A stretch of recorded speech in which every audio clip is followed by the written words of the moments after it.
3 millions de francs CFA et tout vacille. Sur l'antenne nationale, une confession de janvier 2026 donne un chiffre, environ 5 000 $, et place les villas de luxe face à la colère de la rue, comme si un rêve de souveraineté avait un ticket. Que vaut une nation si le seuil d'achat semble si bas, et pourquoi le nom d'Ibrahim Traoré devient-il, dans ce récit, le point de fixation d'une purge qui glisse des casernes vers les comptes, puis vers la frontière togolaise? Après ce prix, plus rien n'est anodin. Cette enquête promet de dépasser l'émotion brute pour examiner ce qui est réellement en jeu lorsque des tentatives de déstabilisation répétées visent le sommet de l'État burkinabé. En comprenant les mécanismes, le lecteur gagne une clé de lecture claire, sobre et directement utile pour suivre les événements à venir sans se perdre dans la rhétorique. L'enjeu n'est pas seulement la survie politique d'un homme, mais la crédibilité d'un projet de souveraineté porté par Ibrahim Traoré face à des réseaux accusés d'agir par intérêt, nostalgie du pouvoir ou alignement extérieur. Si ces réseaux échouent, l'équilibre régional peut se renforcer. S'ils réussissent, la violence et l'instabilité risquent de redevenir la norme. La question centrale reste donc simple. Ce moment marque-t-il un tournant durable ou seulement une pause avant la prochaine secousse? La mini-révélation tient en 2 phrases et un chiffre. 3 millions de francs CFA, soit environ 5 000 $, ont suffi à faire vaciller une chaîne de loyauté au cœur de l'appareil sécuritaire. Ce montant, révélé lors d'une confession télévisée, n'est pas présenté comme un cas isolé, mais comme un signal d'une méthode plus large, testée et répétée. Pour comprendre la portée de cet aveu, il faut replacer l'épisode dans une séquence plus longue. Depuis sa prise de pouvoir, Ibrahim Traoré fait face à une succession de tentatives de déstabilisation que les autorités qualifient de coordonnées, certaines avortées, d'autres détectées en amont. Le récit officiel insiste sur une constante, l'existence de relais internes, souvent issus de cercles militaires ou sécuritaires, approchés par des intermédiaires opérant depuis l'extérieur du pays. Dans ce contexte, la confession du capitaine impliqué agit comme une loupe. Elle montre comment un maillon intermédiaire peut être ciblé, isolé, puis convaincu par un mélange d'argent liquide, de promesses de protection et de discours sur une prétendue division interne. Le chiffre choque moins par sa valeur absolue que par ce qu'il suggère. La tentative de réduire un enjeu national à une transaction banale. Le contexte régional renforce cette lecture. Le Burkina Faso évolue dans un environnement marqué par des transitions politiques, des tensions sécuritaires persistantes et des rivalités d'influence. Chaque accusation de complot prend ainsi une dimension qui dépasse les frontières, alimentant la crainte d'un effet domino au Sahel. La narration insiste alors sur un contraste. D'un côté, un pouvoir qui se présente comme resserré et vigilant, de l'autre des réseaux décrits comme fragmentés mais persistants, prêts à exploiter la moindre faille. Cette mini-révélation ne clôt donc rien. Elle ouvre au contraire une question structurante. S'agit-il d'un épisode isolé, mis en lumière, ou de la partie visible d'un dispositif plus profond, encore en cours de démantèlement? Pour saisir l'impact concret de cette séquence, le récit se déplace vers des figures ordinaires, utilisées comme personnages guides. L'une d'elles, c'est une grand-mère vivant en périphérie de Ouagadougou, citée dans le discours source comme symbole d'une attente longue et silencieuse. Chaque matin, elle écoute la radio nationale pour suivre les annonces sécuritaires, non par fascination politique, mais parce que ces bulletins déterminent si la journée sera normale ou marquée par la peur. Dans cette mise en scène, la tentative de corruption n'est plus une abstraction, elle devient une menace directe contre des routines fragiles. Envoyer un enfant à l'école, ouvrir un petit atelier, traverser un quartier sans barrage improvisé. Le récit insiste sur cette translation du sommet de l'État vers le quotidien, afin de montrer comment une décision prise dans un bureau ou une caserne peut se répercuter en quelques heures sur des milliers de vies. L'impact précoce se lit aussi dans la réaction institutionnelle. Les arrestations rapides, la communication publique et l'annonce d'audits internes sont présentés comme des signaux destinés à rassurer autant qu'à dissuader. L'objectif affiché est double, couper court à l'effet de contagion et montrer que la chaîne de commandement reste fonctionnelle malgré les tensions. À ce stade, le personnage guide sert de miroir. Il permet de mesurer l'écart entre le langage de la sécurité nationale et les attentes simples d'une population fatiguée par l'instabilité. Ce décalage est central car il conditionne l'adhésion ou la lassitude. En clair, la stabilité touche d'abord ceux qui n'ont aucune protection. Avant l'aveu public, la séquence est décrite comme une phase souterraine. Des contacts discrets, des messages relayés par des intermédiaires et des récits insistants sur une armée prétendument divisée circulent dans certains cercles. Le déclencheur n'est pas un affrontement visible, mais une accumulation de signaux faibles, rumeurs persistantes, mouvements financiers suspects et tentatives répétées de sonder la loyauté de cadres intermédiaires. Dans cette phase, le temps joue un rôle clé, car chaque jour sans réaction publique alimente l'idée que la manœuvre pourrait réussir. Le pic intervient avec la confession télévisée. L'image d'un officier reconnaissant avoir accepté de l'argent agit comme un choc symbolique. En quelques minutes, le récit bascule du non-dit à l'exposition. Le montant précis, répété à l'antenne, devient un marqueur narratif puissant, repris dans les conversations, sur les marchés comme dans la diaspora. Ce moment concentre l'attention et impose un rythme nouveau. L'affaire ne peut plus être gérée dans l'ombre, elle devient un test de crédibilité pour le pouvoir en place et, par extension, pour Ibrahim Traoré, dont l'autorité est directement associée à la capacité de réponse. La réaction est décrite comme rapide et séquencée. Arrestations ciblées, mises en détention provisoire et annonces d'enquêtes internes structurent la première vague. Le discours officiel insiste sur la méthode plutôt que sur l'émotion, cherchant à montrer que l'État agit selon des procédures, même sous pression. Cette mise en scène de la maîtrise vise à empêcher l'effet de panique et à casser toute tentative d'imitation. Les répliques apparaissent ensuite. Elles se manifestent par l'élargissement du périmètre de l'enquête, passant des casernes aux réseaux financiers, puis aux figures à la retraite soupçonnées d'avoir conservé une influence. Chaque nouvelle annonce alimente un sentiment ambivalent. Soulagement chez ceux qui espèrent un nettoyage durable, inquiétude chez ceux qui craignent une escalade ou des règlements de compte. Dans cette phase, la narration insiste sur un avant et un après. Avant, les tentatives étaient perçues comme récurrentes mais diffuses. Après, elles sont présentées comme documentées, nommées et reliées entre elles. Ce basculement structure le reste du récit et conditionne la lecture des événements à venir. Au point de départ, le récit officiel pose un repère initial simple. Des tentatives de déstabilisation existaient, mais elles étaient traitées comme des incidents dispersés, difficiles à relier entre eux de façon probante.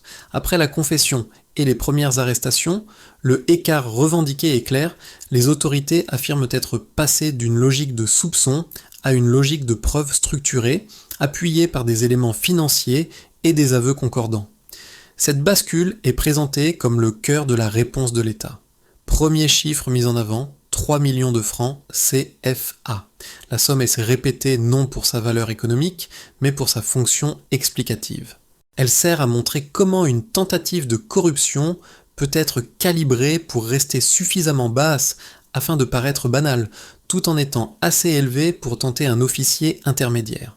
Dans le discours, ce chiffre est utilisé comme unité de mesure narrative.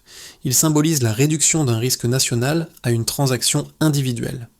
L'explication associée insiste sur le contraste entre le coût apparent et les conséquences potentielles, décrites comme massives et irréversibles.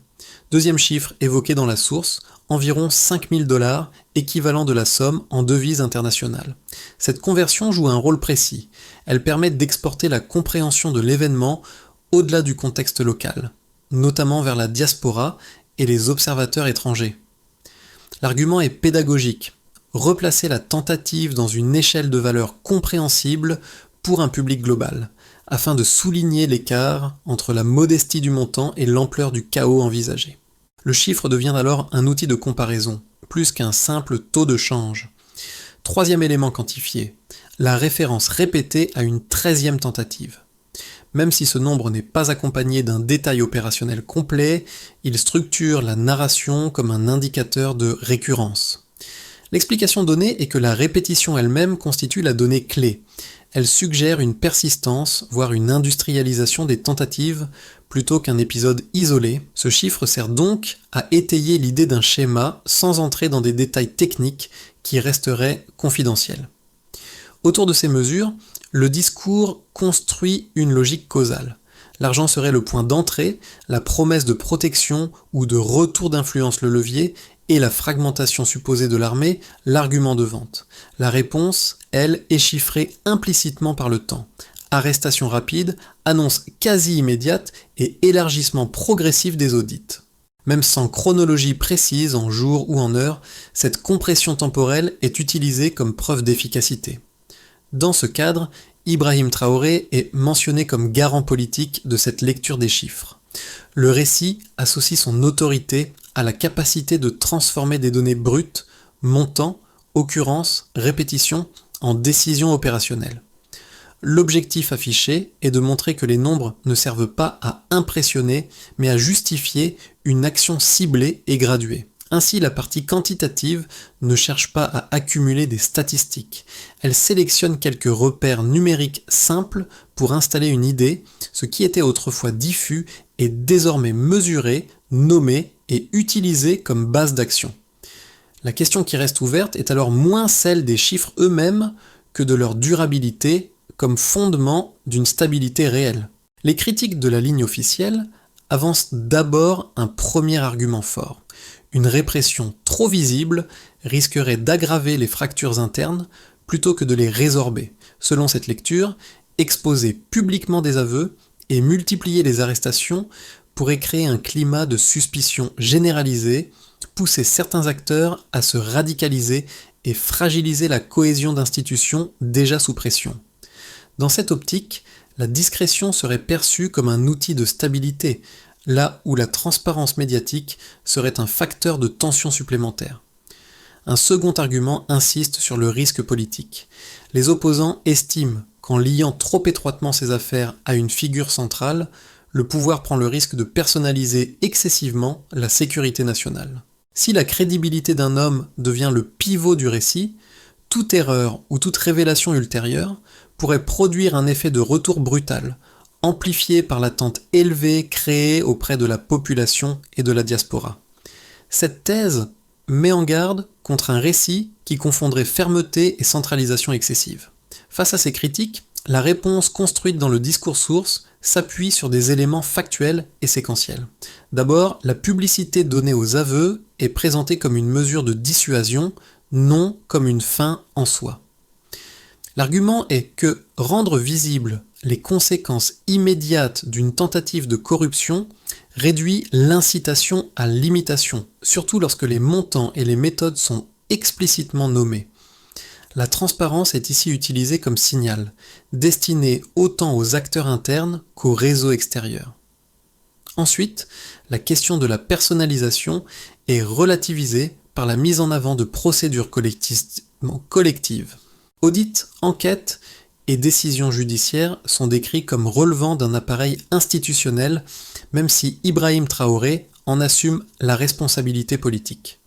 Cette distinction vise à montrer que l'action ne repose pas sur une impulsion individuelle, mais sur une chaîne décisionnelle présentée comme cohérente et traçable. Enfin, la réponse souligne un point rarement contesté. L'absence d'action visible aurait elle aussi un coût.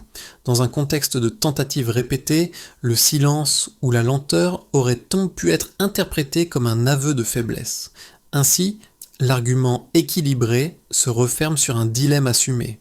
Entre le risque de tension à court terme et celui d'une érosion progressive de l'autorité, le choix revendiqué est celui de l'exposition contrôlée. À mi-parcours, le récit cesse d'être uniquement celui d'une tentative avortée pour devenir celui d'un changement de cadrage stratégique. L'accent se déplace des exécutants visibles vers les structures qui auraient rendu ces manœuvres possibles. Ce glissement est présenté comme intentionnel. Il s'agit moins de punir un individu que d'assécher un système. Dans cette logique, la figure d'Ibrahim Traoré n'est plus seulement associée à la réaction immédiate, mais à une redéfinition des priorités. Le discours insiste sur une idée simple. Tant que les réseaux d'influence, financiers ou relationnels, restent intacts, les tentatives peuvent se répéter sous d'autres formes. Le point de bascule consiste donc à dire que la sécurité ne se joue plus uniquement dans les casernes, mais aussi dans les archives, les comptes et les héritages de pouvoir. Ce changement de focale modifie la perception du temps. Là où l'on attendait une résolution rapide, le récit prépare à une phase plus longue, faite d'audits, de vérification et de révélations progressives.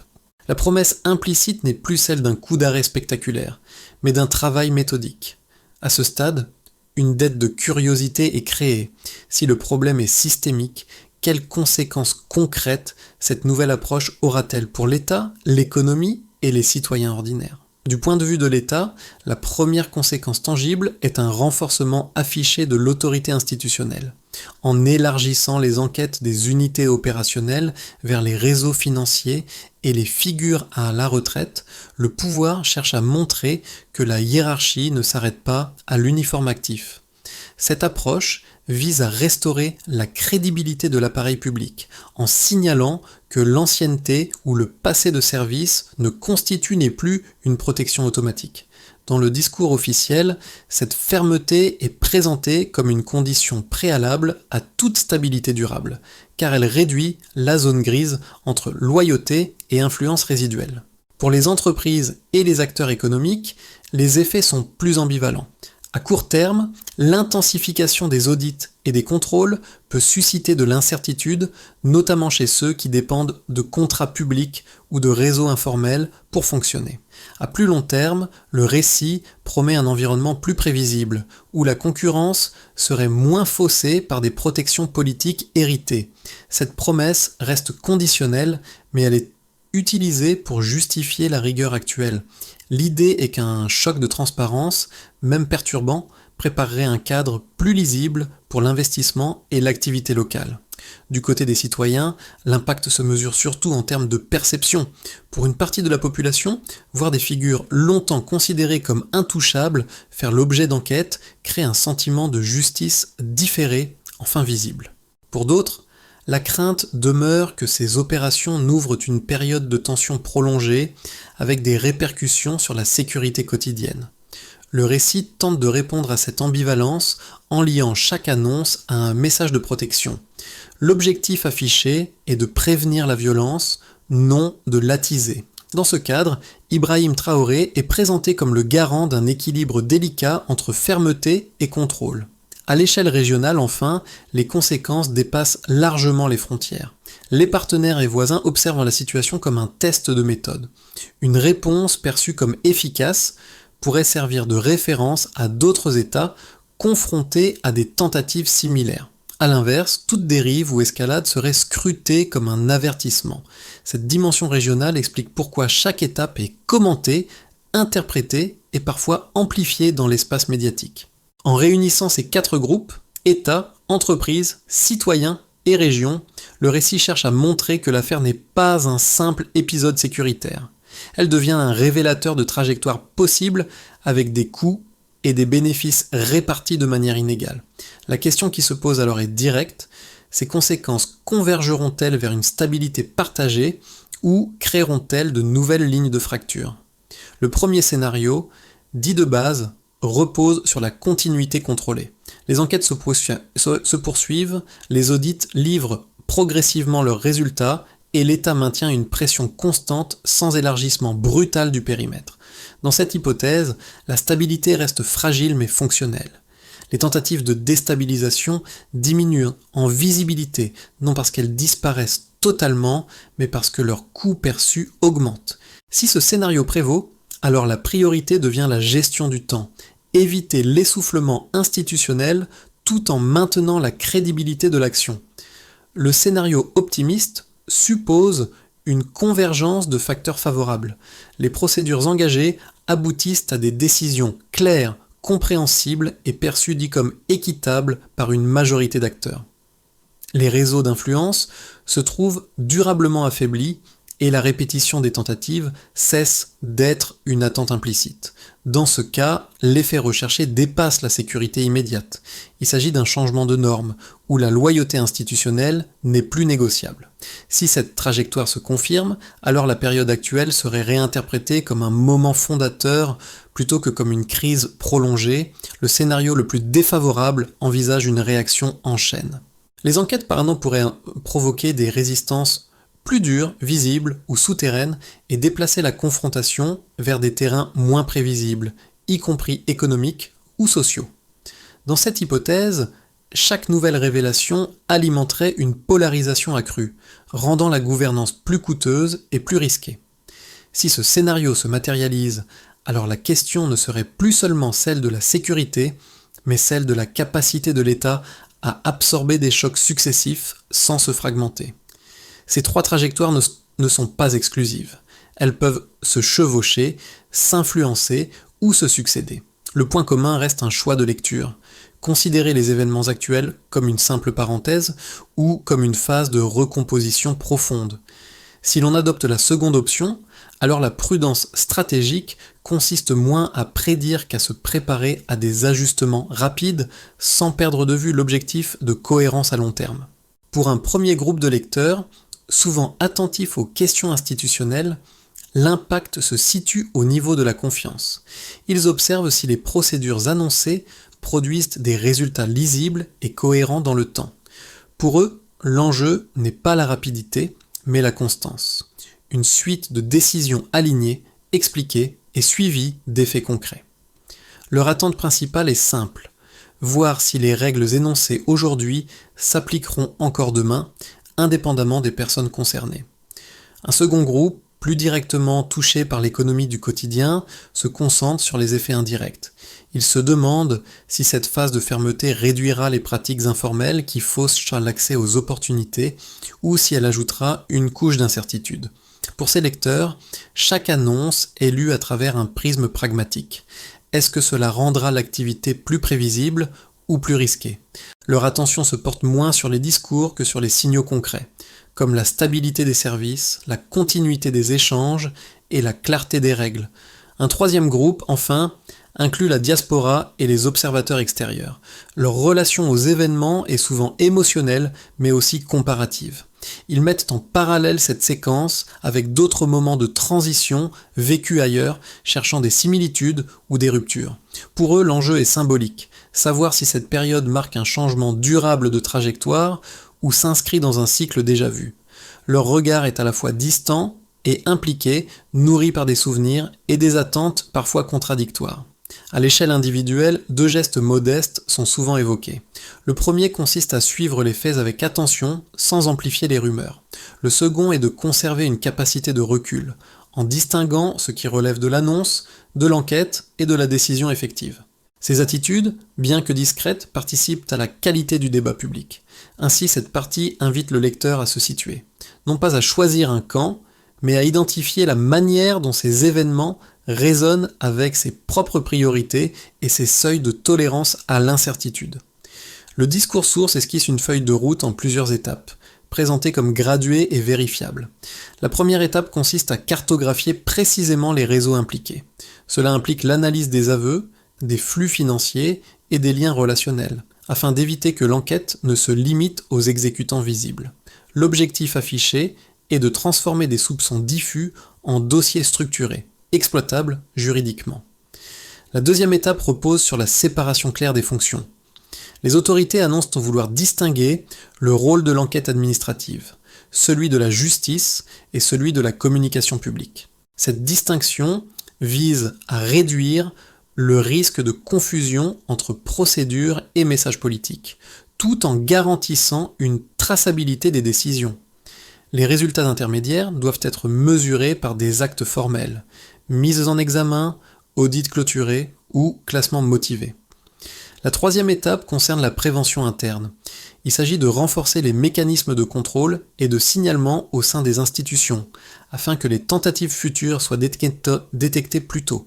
Dans ce cadre, la formation et la rotation de certains postes sensibles sont évoqués comme indicateurs concrets de changement, même si leur efficacité ne peut être mesurée qu'à moyen terme. Une quatrième étape touche à la dimension politique. Ibrahim Traoré est présenté comme responsable de l'alignement général, non de chaque dossier individuel. Le critère de succès devient alors la cohérence. Même règle, même délai, même conséquence. quel que soit le statut des personnes concernées. Enfin, une cinquième étape transversale est évoquée, l'évaluation continue. Chaque phase doit être relue à l'aune de ses effets réels sur la stabilité et la confiance. Si une mesure produit plus de tension que de clarté, elle est appelée à être ajustée. Cette logique conditionnelle clôt la feuille de route sans la figer. Le récit revient alors au motif introduit plus tôt, celui des figures ordinaires qui vivent les conséquences sans en maîtriser les causes. La grand-mère à la radio, l'artisan attentif aux annonces, ou le membre de la diaspora qui suit chaque développement à distance réapparaissent comme point d'ancrage émotionnel. Leur présence rappelle que derrière les enquêtes, les chiffres et les scénarios, l'enjeu reste la possibilité d'une normalité durable. Dans cette conclusion émotionnelle, la narration insiste sur la continuité plutôt que sur le triomphe. Rien n'est présenté comme définitivement réglé, mais quelque chose a changé dans la perception collective. Le fait de voir des procédures engagées contre des figures autrefois intouchables crée un sentiment nouveau, mêlé de prudence et d'espoir mesuré. Ce sentiment ne repose pas sur des promesses abstraites, mais sur des gestes observables, répétés et cohérents. La figure d'Ibrahim Traoré est alors réintroduite sans emphase. Il n'est pas décrit comme un héros isolé, mais comme un point de convergence temporaire d'attentes multiples. Sa valeur symbolique tient moins à sa personne qu'à ce qu'elle représente à cet instant précis. La possibilité que la règle l'emporte sur l'arrangement et que la loyauté institutionnelle soit testée autrement que par le silence. La phrase clé se referme sur une idée simple, presque sobre. La confiance se construit dans la durée, pas dans l'instant. Ce rappel sert de transition naturelle vers la dernière partie où la parole est rendue au lecteur. En refermant ce parcours, l'invitation n'est pas de trancher, mais de réfléchir collectivement à ce que ces événements disent du moment traversé. Les faits présentés, les chiffres évoqués et les trajectoires possibles esquissées forment un cadre d'analyse, pas un verdict définitif. Chacun peut y lire des signaux différents selon son rapport à la sécurité, à l'économie ou à la souveraineté. La question posée au lecteur est volontairement ouverte. Que faudrait-il observer dans les mois à venir pour considérer que cette phase marque un progrès réel plutôt qu'un simple épisode? Est-ce la régularité des procédures, la baisse des tentatives ou la perception quotidienne d'une stabilité accrue? Ces critères ne sont pas exclusifs et peuvent évoluer avec le contexte. Dans ce débat, la place d'Ibrahim Traoré reste celle d'un repère politique parmi d'autres, appelé à être évalué à l'aune des résultats plus que des intentions. L'essentiel est ailleurs, dans la capacité d'une société à discuter de ses propres tensions sans les réduire à des slogans. Si une discussion doit s'ouvrir, qu'elle commence par cette interrogation simple. Quels signes concrets feront la différence entre vigilance durable et cycle recommencé ?